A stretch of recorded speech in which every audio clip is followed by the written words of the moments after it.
Do you want to know?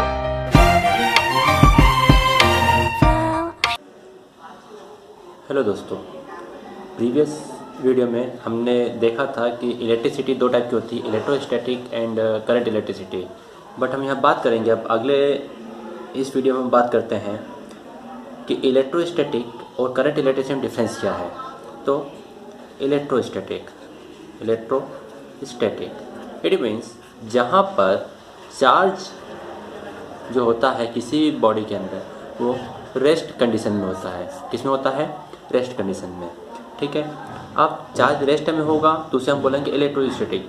But जब हम current electricity की बात करते हैं, करंट इलेक्ट्रिसिटी की बात करेंगे तो इसमें चार्ज किस में होगा?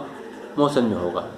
ठीक है, अब चार्ज रेस्ट में होगा और चार्ज मोशन में होगा। तो इसके अकॉर्डिंग हमने क्या किया है, टू टाइप में हमने इस चैप्टर को डिवाइड कर दिया है। बट नॉर्मली क्लास 10 तक के फाउंडेशन कोर्स में हमें ओनली करंट इलेक्ट्रिसिटी के बारे में पढ़ना है, जिसमें चार्ज जो रहेगा मोशन में रहेगा। अब चार्ज हम बोल रहे हैं, चार्ज मीन्स हमने प्रीवियस वीडियो में बात की थी, चार्ज मीन्स मूवेबल मीन्स यहाँ पर हम लोग किसकी बात करते हैं? इलेक्ट्रॉन की बात करते हैं। ठीक है, पर हम एक डिस्कशन यहाँ पे कर लेते हैं कि कोई भी बॉडी जो है वो पॉजिटिव नेगेटिवली चार्ज बॉडी कैसे बन पाती है। तो सिंपल सी, पॉजिटिव जो बॉडी होती है, पॉजिटिव चार्ज बॉडी जो होगी वो कैसे बनती है। अब हमारे पास में 2 से 3 मेथड होती है चार्ज जनरेट करने के। एक होती है रबिंग, ठीक है, रबिंग होती है, एक होती है इंडक्शन और एक होती है कंडक्शन। ठीक है, अब रबिंग में क्या होता है कि टू ऑब्जेक्ट्स को आपस में रब किया जाता है। ठीक है, टू ऑब्जेक्ट्स को रब करेंगे तो एक ऑब्जेक्ट की टेंडेंसी होगी कि वो इजीली इलेक्ट्रॉन को डोनेट कर पाएंगी और दूसरे ऑब्जेक्ट की टेंडेंसी होगी कि वो इलेक्ट्रॉन को अपनी तरफ अट्रैक्ट करेंगी। ठीक है, तो जब टू ऑब्जेक्ट को हम एक दूसरे से रब करते हैं तो एक जो एटम है वो अपने पास से इलेक्ट्रॉन को लूज करेगा और एक जो है वो अपने पास इलेक्ट्रॉन को गेन करेगा। ठीक है, और हमें ये पता है कि इलेक्ट्रॉन के पास में नेगेटिव चार्ज होता है। तो यदि कोई ऑब्जेक्ट अपने पास से यदि इलेक्ट्रॉन को लूज कर रहा है तो नेगेटिव चार्ज बाहर जा रहा है, तो यहाँ पे एक वैकेंसी क्रिएट हो गई। तो इसको बोलते हैं हम पॉजिटिव चार्ज बॉडी। ठीक है, और जो मटेरियल उस इलेक्ट्रॉन को ले रहा है और उसकी टेंडेंसी इलेक्ट्रॉन को गेन करने की, तो उसको हम लोग बोलते हैं नेगेटिव चार्ज बॉडी। ठीक है, तो यहाँ पे आपका कॉन्सेप्ट क्लियर हो गया। हाँ, कि positive charge body negative charge body क्या होती है। यदि कोई एटम अपने पास इलेक्ट्रॉन को लूज कर रहा है तो वहाँ पे एक इलेक्ट्रॉन की डिफिशिएंसी आ जाएगी और उस डिफिशिएंसी को ही हम लोग पॉजिटिव चार्ज में कन्वर्ट कर देते हैं। और जो बॉडी इलेक्ट्रॉन को गेन कर रही है उसके पास नॉर्मल जितने इलेक्ट्रॉन उतने तो है ही है, बट साथ में एक और इलेक्ट्रॉन को गेन कर रहा है मान लो वो, तो उसके पास में एक्सेस ऑफ इलेक्ट्रॉन हो जाएगा, तो उसको बोलते हैं हम लोग नेगेटिव चार्ज बॉडी। ये दो टाइप के चार्ज ऑब्जेक्ट होते हैं। ठीक है, अब हमने बात की जो चार्ज होते हैं। अब चार्ज है क्या? ये सिंगल इलेक्ट्रॉन तो नहीं होगा। हमने बात करी जो चार्ज होते हैं वो इलेक्ट्रॉन के मूवमेंट से ही होते हैं, बट ये सिंगल इलेक्ट्रॉन के मूवमेंट से तो नहीं होगा। एक सिंपल सा एग्जांपल, यदि आप क्लास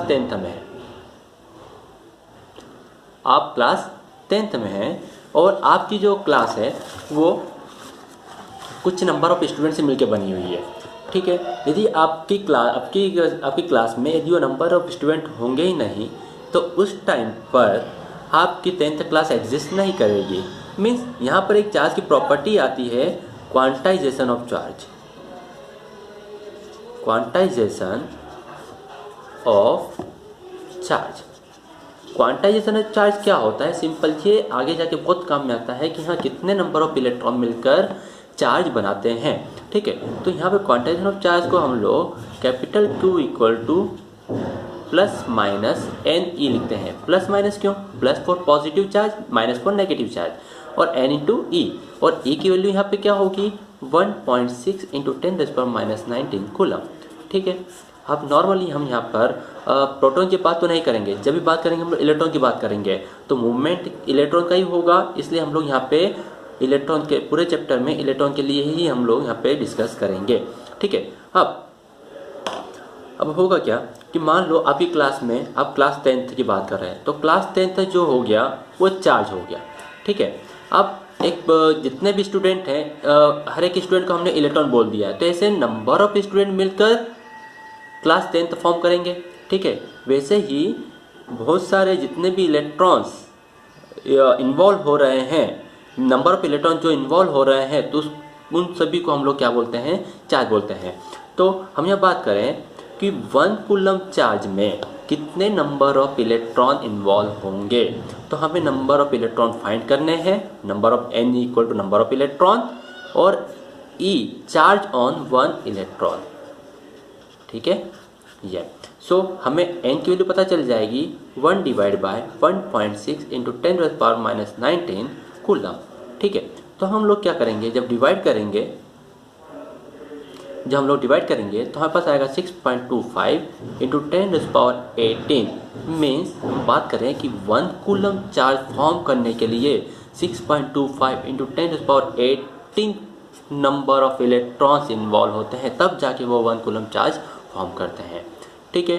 तो इतना यदि अब होता क्या है, ये बात कर ली क्वांटाइजेशन ऑफ चार्ज के बारे में बात कर ली। अब आगे बात करते हैं कि करंट इलेक्ट्रिसिटी। अब होता क्या है कि ये चार्ज तो हो गए, अब ये फ्लो करेंगे, तो फ्लो मोशन ऑफ चार्ज को हम लोग क्या बोलते हैं, करंट इलेक्ट्रिसिटी। अब एक चीज़ ध्यान रखिएगा, यहाँ पर जो NCERT बुक में जो भी टॉपिक है वही मैं कवर कर रहा हूँ, मैं एक्स्ट्रा कुछ भी कवर नहीं कर रहा हूँ। यहाँ पर करंट इलेक्ट्रिक बात करते हैं हम यहाँ पे। अब बात करते हैं करंट। अब बोलते हैं ना कि हम लोग किसी भी सॉफ्टवेयर को टच करते हैं तो बोलते हैं करंट लग गया मुझे, तो करंट है क्या चीज़, ठीक है, करंट है क्या। अब बात कर, आप लोगों ने जब लोअर क्लास में पढ़ा होगा तो आपने ये पढ़ा होगा flow of charge is called current. But एक चीज़ आपको मैं बता दूं यहाँ पर कि आपने जो बोला है फ्लो ऑफ चार्ज, ये रॉन्ग डेफिनेशन है।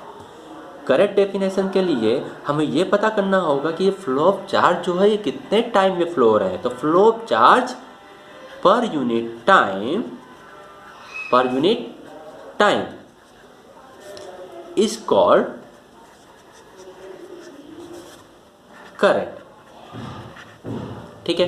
फ्लो ऑफ चार्ज पर unit time is called current, ठीक है। अब बात करते हैं कि करंट जो है फंडामेंटल। अब एक और चीज़ बताता हूँ कि हमारे पास 2 टाइप की क्वांटिटी होती है, एक फंडामेंटल क्वांटिटी और एक होती है डिराइव्ड क्वांटिटी। तो ये करंट फंडामेंटल क्वांटिटी या डिराइव्ड क्वांटिटी है वो हमें नहीं पता, तो हम बता दें कि current is a fundamental quantity. Fundamental quantity means fundamental quantity है, बट जो चार्ज है ये जो है ये डिराइव्ड क्वांटिटी है, डिराइव्ड क्वांटिटी, ठीक है। अब करंट को हम लोग डिनोट करते हैं कैपिटल I या फिर स्मॉल I से, ठीक है। कैपिटल I और स्मॉल I से डिनोट करते हैं, ठीक है। And SI unit of current, SI unit of current जो है वो है एम्पियर, जिसको हम लोग कैपिटल A से डिनोट करते हैं, ठीक है।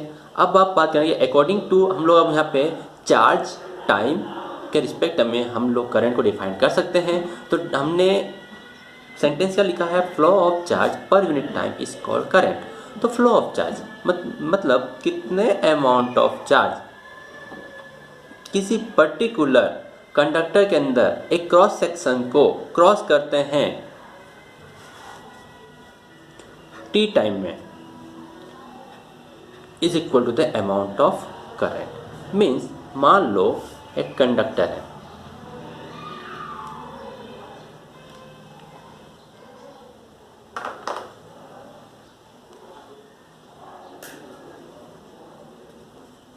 देयर इज अ कंडक्टर जिसके अंदर बहुत सारे इलेक्ट्रिक चार्जेस प्रेजेंट हैं।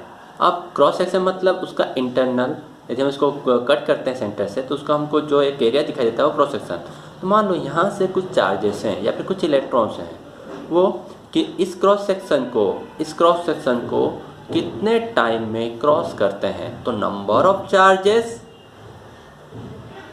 पर यूनिट टाइम इस कॉल्ड करंट, मतलब ये चार्जेस कितने टाइम में कि इस क्रॉस सेक्शन को क्रॉस करते हैं उसको बोलते हैं हम लोग इलेक्ट्रिक करंट।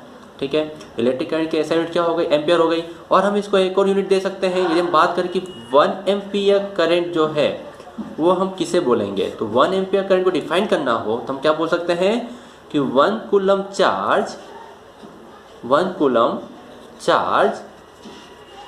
पर यूनिट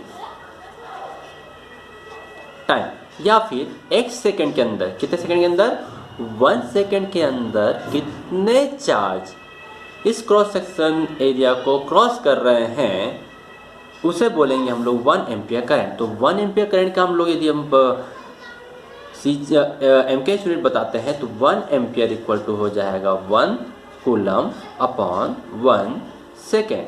तो हम लोग बात कर सकते हैं कि 1 एम्पियर इक्वल टू 1 कूलम पर सेकेंड भी हम लोग इसको लिख सकते हैं। तो हमारे पास में करंट की 2 यूनिट हो चुकी है, एक हो गई हमारे पास एम्पियर जो SI यूनिट है, और 1 एम्पियर को ही हम लोग 1 कूलम पर सेकेंड भी लिख सकते हैं।